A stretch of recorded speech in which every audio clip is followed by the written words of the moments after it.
модны хэрэг сургуулах, төв зам дагуу, мандах сургуулийн замын эсрэг таалд энтер төвийн 2 давхар бүх төрлийн үйлчилгээ офисын зориулалтаар өрөө төрөслүүлнэ. 10-аас 65 м2 хүртэл талбайтай өрөөнүүд байна. Дотроо тусдаа эрэгтэй эмэгтэй найлттай 18 м2 талбайтай өрөө 900-аас эхний сар 450,000 болт 35 м2 талбайтай сая 750-аас эхний сар 800 36 м2 өрөө нь сая 800-аас эхний сар 900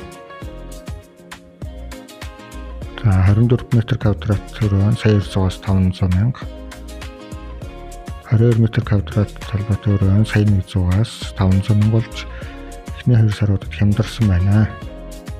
51 м2 талбайтай өрөө 2,550-аас сая 500